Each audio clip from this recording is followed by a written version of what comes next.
ডাকসুকে আমি বিশেষভাবে ধন্যবাদ জানাই, কারণ ওনারা জানেন যে ডাকসু নির্বাচনেও কিন্তু যে দলের প্রতিনিধিত্ব করছি আমি, সেই বিএনপি কিংবা আমাদের ছাত্র দল, যারা আমাদের ছাত্র সংগঠন, ওনাদের ভিন্ন অবস্থান রয়েছে। আমাদের দিক থেকে এটা নির্বাচন প্রক্রিয়া বা ফলাফলকে প্রস্তাবিত বলা হয়েছে, তারপরও এত সম্মান দিয়ে আমাদেরকে ডেকে আনা হয়েছে। এটাই তো রাজনৈতিক সংস্কৃতি। এই গণ অভ্যুত্থানে কেউ জিজ্ঞেস করে নাই কার রাজনীতি ডানপন্থী, কার বামপন্থী, কার মধ্যমপন্থী, কার ইসলামপন্থী। আমাদের সবার একটাই পরিচয় ছিল, আমরা বাংলাদেশপন্থী। আজকের চমৎকার আয়োজনে, ভিন্নধর্মী আয়োজনের জন্য আমি ধন্যবাদ জানাচ্ছি ডাকসুকে। 7ই নভেম্বর একটা অত্যন্ত গুরুত্বপূর্ণ দিন। 7ই নভেম্বর সিপাহী জনতা এক হয়ে, দেশের বিভিন্ন শ্রেণী এবং পেশার মানুষ এক হয়ে স্বাধীনতার ঘোষক জিয়াউর রহমানকে মুক্ত করেছিলেন একটা আকাঙ্ক্ষা নিয়ে। এমন একটি বাংলাদেশ সবাই মিলে প্রতিষ্ঠা করবে, যেখানে স্বাধীনতা, সার্বভৌমত্ব থাকবে, গণতন্ত্র থাকবে, রাষ্ট্র পরিচালনার স্বচ্ছতা এবং জবাবদিহিতা থাকবে। এমন একটি বাংলাদেশ যেখানে সব রাজনৈতিক দলের ভিতর পারস্পরিক সৌহার্দ্য এবং সম্প্রীতি থাকবে। আজকে আমাদের যে আলোচনা সভা, এখানে যেমন আমরা বিভিন্ন মত, পথ, দর্শন এবং রাজনীতির মানুষ রয়েছে, সেটি কিন্তু 7ই নভেম্বরের আকাঙ্ক্ষা। ডাকসুকে আমি বিশেষভাবে ধন্যবাদ জানাই, কারণ ওনারা জানেন যে ডাকসু নির্বাচনেও কিন্তু যে দলের প্রতিনিধিত্ব করছি আমি, সেই বিএনপি কিংবা আমাদের ছাত্র দল, যারা আমাদের ছাত্র সংগঠন, ওনাদের ভিন্ন অবস্থান রয়েছে। আমাদের দিক থেকে এটা নির্বাচন প্রক্রিয়া বা ফলাফলকে প্রস্তাবিত বলা হয়েছে, তারপরও এত সম্মান দিয়ে আমাদেরকে ডেকে আনা হয়েছে। এটাই তো রাজনৈতিক সংস্কৃতি। সেটিতে সাড়া দিয়ে আমি আয়োজকদেরকে বলেছিলাম আমাদের ভিন্ন একটা গুরুত্বপূর্ণ প্রোগ্রাম ছিল, সেটিকে ফেলে আমিও চলে এসেছি। এটাও তো রাজনৈতিক সংস্কৃতি। সুতরাং আমাদের নির্বাচন বিষয়ে, জাতির অগ্রযাত্রা বিষয়ে কোনো জায়গায় যদি ভিন্ন মত, ভিন্ন পথ থাকে, আমরা কেউ হয়তো কোনো নির্বাচনের প্রক্রিয়াকে প্রশ্নবিদ্ধ মনে করতে পারি, কিন্তু যদি আমাদের আদর্শ হয় একটাই, সবার আগে বাংলাদেশের স্বার্থ, বাংলাদেশের সার্বভৌমত্ব, সবার আগে বাংলাদেশ, তাহলে কিন্তু আমরা সবাই এক। সেক্ষেত্রে ম্যাটার করে না আমাদের দল কোনটা, আমাদের পথ কোনটা। আমাদের সবার কাছে তখন সামনে চলে আসে সিপাহী জনতার বিপ্লবের মাধ্যমে যে জাতীয় বিপ্লব এবং সংহতি দিবস আমরা পালন করছি, সেই 7ই নভেম্বরের যে মূল প্রত্যাশা, সেটি এমন একটি বাংলাদেশ গড়ে তোলা, যেখানে আমরা শহীদ প্রেসিডেন্ট জিয়াউর রহমানের মতন করেই বহুদলীয় গণতন্ত্রকে প্রসারিত হতে দেখব। আমরা প্রতিটি রাজনৈতিক দলের ভিতর সম্মানবোধ এবং সহাবস্থান দেখব। শহীদ জিয়ার হাত ধরেই কিন্তু বাংলাদেশে 22 সালের পরে বহুদলীয় গণতন্ত্র শুরু হয়েছিল। আজকে বিভিন্ন দলের নেতৃবৃন্দ এখানে রয়েছেন। জামাতে ইসলাম যে রাজনৈতিক দল, সেটারই কিন্তু বাংলাদেশে কার্যক্রম শুরু হয়েছিল শহীদ জিয়ার সেই নীতিমালার কারণে। বিএনপিও প্রসারিত হয়েছিল, জাতীয়তাবাদী শক্তি প্রসারিত হয়েছিল, সব দল, মত, পথের গণতান্ত্রিক মূল্যবোধ সম্পন্ন মানুষ এক হয়েছিল এমন একটি বাংলাদেশ গড়ে তোলার জন্য, যেখানে রাষ্ট্রের মালিকানা আবারও জনগণের কাছে ফেরত যায়। সুতরাং নিবন্ধিত বা বাতিল রাজনৈতিক দলের স্বাধীনতাই শুধু বিএনপি প্রতিষ্ঠা করে নাই, শহীদ জিয়ার মাধ্যমে মিডিয়ার ফ্রিডম, বাক স্বাধীনতা প্রতিষ্ঠা করা হয়েছিল।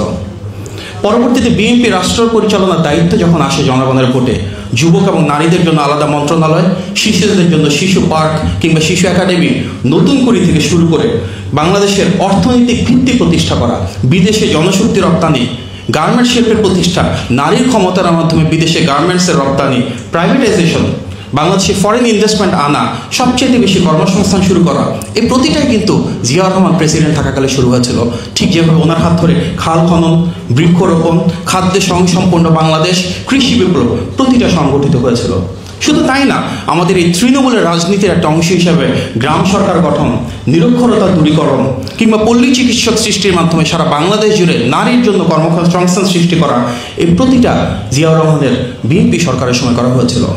আমাদের যে আদর্শ বাংলাদেশি জাতীয়তাবাদ, তার মানে কি, আমাদের ধর্ম, বর্ণ, অবস্থান যাই হোক না কেন, এই দেশটা তো আমাদের সবার, প্রতিটা বাংলাদেশের সমান অধিকার এবং সমান স্বাধীনতা থাকবে, সে যে ধর্মের হোক, যে বর্ণের হোক, যে রাজনীতির হোক। তবে এর পাশাপাশি এটাও সত্য, সংখ্যাগরিষ্ঠ মুসলিমের দেশে ইসলামী মূল্যবোধকে শহীদ প্রেসিডেন্ট জিয়াউর রহমান সবচেয়ে বেশি প্রাধান্য দিয়েছিলেন, যার কারণে কিন্তু সংবিধানে বিসমিল্লাহির রহমানির রহিম সম্পৃক্ত করা হয়েছিল। সর্বশক্তিমান আল্লাহর প্রতি আস্থা এবং বিশ্বাস স্থাপন করা হয়েছিল। আর এই কারণে আমরা বলি, ধর্মভিত্তিক রাজনীতি না করলেও বিএনপি কিন্তু সংখ্যাগরিষ্ঠ মুসলিমের দেশে ইসলামী মূল্যবোধের আলোকে ইসলাম ধর্মের খেদমতের জন্য সবসময় নিবেদিত প্রাণ ছিল। আমাদের যে ফরেন পলিসি, সেই ফরেন পলিসির অংশ হিসাবে কিন্তু আমরা নতজন পররাষ্ট্রনীতি থেকে বেরিয়ে এসে ভারতীয় আধিপত্যবাদকে ভেঙে মিডল ইস্ট এবং ওয়েস্টার্ন কান্ট্রিগুলোর সাথে অ্যালাইনমেন্ট শুরু করেছিলাম সেই বিএনপি সরকারের সময়। আমরা দেখেছি সার্ক প্রতিষ্ঠা করা হয়েছিল। ইরাক ইরান যুদ্ধে শহীদ প্রেসিডেন্ট জিয়াউর রহমান কী ভূমিকা রেখেছিলেন, জাতিসংঘে অত্যন্ত শক্তিশালী বাংলাদেশ প্রতিষ্ঠা করেছিলেন। এমনকি আমরা যারা হজ ওমরায় সৌদি আরবে যাই, সেখানে দেখব জিয়াট্রির মাধ্যমে কিভাবে ডিপ্লোমেসি করা হয়েছিল। সেই ধারাবাহিকতায় একটি স্বাধীন, সার্বভৌম, মর্যাদা সম্পন্ন বাংলাদেশ গড়ার প্রত্যয়ে বিএনপি আজ 4 দশকের বেশি সময় ধরে রাজনীতি করে আসছে। দেশনেত্রী বেগম খালেদা জিয়া শহীদ জিয়ার বহুদলীয় গণতন্ত্রকে প্রতিষ্ঠা করেছিলেন সংসদীয় গণতন্ত্রের মাধ্যমে। যে নারী এবং যুব মন্ত্রণালয় শহীদ জিয়া সৃষ্টি করেছিলেন, সেই স্বাধীনতার ঘোষকের দল বিএনপি রাষ্ট্র পরিচালনায় দেশে সর্বোচ্চ নারীর ক্ষমতায়ন এবং যুবকদের ক্ষমতায়ন নিশ্চিত করেছিল দেশনেত্রীর বিভিন্ন পলিসির মাধ্যমে। গত 16 বছরে আমরা দেখেছি দেশনেত্রী যেমন আপসী নেত্রী থেকে সংগ্রাম করেছিলেন, তেমনি আমাদের নেতা বিএনপির ভারপ্রাপ্ত চেয়ারম্যান জনাব তারেক রহমান সবচেয়ে বেশি মানবাধিকার লঙ্ঘনের শিকার হয়েও ওনার অবস্থান থেকে বিএনপিকে নেতৃত্ব দিয়েছিলেন, জাতিকে ঐক্যবদ্ধ করেছিলেন। ওনাকে রাজনৈতিকভাবে মোকাবেলা করতে না পেরে নজিরবিহীনভাবে আইন আদালতের মাধ্যমে ওনার বক্তব্য প্রচারও বাধার সৃষ্টি করা হয়েছিল। আজকে আমরা সেই বাংলাদেশ দেখতে চাই যেখানে আর কখনো কারো মানবাধিকার লঙ্ঘন হবে না, যেখানে আইনের অনুশাসন থাকবে, যেখানে বাক স্বাধীনতা থাকবে। গত 16 বছরে যে গণতান্ত্রিক সংগ্রাম, সেখানে প্রতিটি রাজনৈতিক দল যার যার অবস্থান থেকে যার যার সর্বোচ্চ শক্তিমত্তা দিয়ে রুখে দাঁড়িয়েছিল। আমি যে দলের প্রতিনিধিত্ব করছি, বিএনপি অবশ্যই সবচেয়ে বড় রাজনৈতিক দল ছিল বলেই আমরা যদি দেখি গুম, খুন, হামলা, মামলা, মানবাধিকার লঙ্ঘন প্রতিটি ক্ষেত্রে সবচেয়ে বেশি ত্যাগ সংগ্রামের মধ্য দিয়ে আমরা গিয়েছি। তবে প্রতিটা রাজনৈতিক দলও যার যার অবস্থানের উপর ভিত্তি করে যার যার সর্বোচ্চ শক্তিমত্তা প্রয়োগে ত্যাগ সংগ্রাম করেছিল। আগামীর বাংলাদেশ যদি আমরা গড়ে তুলতে চাই, তাহলে সে জবাবদিহিতার সংস্কৃতি লাগবে।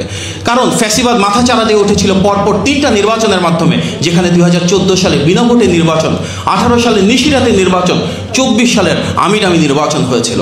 সুতরাং এই যে দুর্নীতি, দুঃশাসন, দুর্বৃত্তায়ন মাথাচাড়া দিয়ে উঠেছিল, তার মূল কারণ নির্বাচনহীনতা। সবচাইতে বড় সংস্কারের নাম নির্বাচন, যার মাধ্যমে আমরা জনগণের ক্ষমতায়ন নিশ্চিত করব। এবং সেই নির্বাচনের রাষ্ট্র পরিচালনার দায়িত্বে বিএনপি আসলে আমাদের নীতিমালা রয়েছে। আমাদের নেতা তারেক রহমান ঘোষণা দিয়েছেন কিভাবে নারীর ক্ষমতায়নের জন্য ফ্যামিলি কার্ড করা হবে, কিভাবে ফার্মার্স কার্ড করা হবে, কিভাবে ব্যাপকভাবে কর্মসংস্থান সৃষ্টি করা হবে, কিভাবে স্কুল কলেজে আমরা আস্তে আস্তে 3য় ভাষা এবং কারিগরি শিক্ষা ইন্ট্রোডিউস করব, কিভাবে আমরা লার্নিং উইথ হ্যাপিনেস প্রতিষ্ঠা করব। প্রতিটা ক্ষেত্রে বিএনপির সুনির্দিষ্ট 360 ডিগ্রি পলিসি রয়েছে, যেগুলো নিয়ে আমাদের প্রফেশনাল টিমসগুলো কাজ করছে ওনার নেতৃত্বে, ওনার নির্দেশনায়। শহীদ প্রেসিডেন্ট জিয়াউর রহমান হয়তো আজকে নেই, কিন্তু দেশনেত্রী বেগম খালেদা জিয়া যেমন ওনার আদর্শকে ধারণ করে ঐক্যবদ্ধ বাংলাদেশ প্রতিষ্ঠা করেছেন, বারবার গণতন্ত্রের জন্য সংগ্রামে গিয়ে সফল হয়েছেন, ঠিক একইভাবে বর্তমানে আমাদের নেতা জনাব তারেক রহমান প্রেসিডেন্ট জিয়াউর রহমানের সেই প্রতিবিম্ব হিসাবে বাংলাদেশের প্রতিটি সেক্টর নিয়ে প্ল্যান্স অ্যান্ড প্রোগ্রাম সাজাচ্ছেন। ভবিষ্যতে একটি গণতান্ত্রিক বাংলাদেশে জনগণের ক্ষমতায়ন নিশ্চিত করতে যাচ্ছেন। আমি আবারও ডাকসুকে আন্তরিকভাবে ধন্যবাদ জানাই আজকে চমৎকারে ভিন্ন মত, ভিন্ন পথের সংশ্লেষণে যে আয়োজন, যেটার মাধ্যমে আমরা 7ই নভেম্বরের সে আকাঙ্ক্ষাকে দেখতে পাই, যার মূল উদ্দেশ্য একটি ঐক্যবদ্ধ বাংলাদেশ, যেখানে আমাদের রাজনৈতিক সম্প্রীতি থাকবে, সম্মানবোধ থাকবে, সহাবস্থান থাকবে। এই যে গণ অভ্যুত্থান, এখানে তারুণদের একটা অসাধারণ ভূমিকা ছিল। আজকে এখানে যে তরুণ ভাই বোনেরা রয়েছে, তাদেরকে দেখে আমরা বারবার অনুপ্রাণিত হই। বিভিন্ন শ্রেণী পেশার মানুষ মিলে সব রাজনৈতিক দল এক হয়ে কিন্তু ফ্যাসিবাদের পতন ঘটিয়েছিল।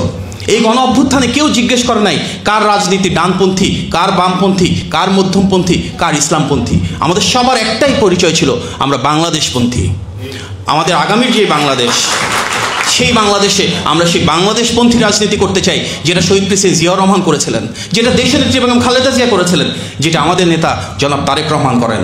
সেই বাংলাদেশপন্থী রাজনীতিতে আমরা চাই পলিটিক্স অফ কনসোলেশন, যেখানে প্রত্যেকের সাথে আমরা কাজ করতে চাই, যেখানে আমাদের ন্যাশনাল ইন্টারেস্ট বা রাষ্ট্রের স্বার্থ, রাষ্ট্রের সার্বভৌমত্ব সবচেয়ে বেশি প্রাধান্য পাবে, যেখানে আমরা স্টেট ক্রাফটকে এমনভাবে সাজাবো যেন সেখানে একটা আর্ট অফ স্টেক হোল্ডার হয়। প্রত্যেকটা মানুষ, প্রত্যেকটা শ্রেণী, প্রত্যেকটা রাজনৈতিক দল যার যার অবস্থায় সর্বোচ্চ মূল্যায়ন পায়। সেই বাংলাদেশপন্থী রাজনীতি ইনশাল্লাহ আগামী ফেব্রুয়ারি মাসে জাতীয় নির্বাচনের মাধ্যমে প্রতিষ্ঠিত হবে। যারাই রাষ্ট্র পরিচালনার দায়িত্বে আসে, প্রত্যেকটা প্রো ডেমোক্রেসি স্টেক হোল্ডারকে নিয়ে আমরা কাঁধে কাঁধ মিলিয়ে কাজ করব। ঠিক যেভাবে ফ্যাসিবাদের বিরুদ্ধে রুখে দাঁড়িয়েছিলাম, সেভাবে ইনশাল্লাহ জনগণের ক্ষমতায়ন নিশ্চিত করব। ডাকসুকে ধন্যবাদ, আপনাদের সবাইকে ধন্যবাদ। ভিন্ন মত এবং পথের এই জোয়ারের মাধ্যমে আগামীর বাংলাদেশে ইনশাল্লাহ যদি বিএনপি রাষ্ট্র পরিচালনা আসলে, আমরা সবাইকে নিয়ে একসাথে আগামীর ঐক্যবদ্ধ, জবাবদিহিমূলক, স্বচ্ছ রাষ্ট্র ব্যবস্থা গড়ে তুলব ইনশাল্লাহ। ধন্যবাদ। আসসালামু আলাইকুম।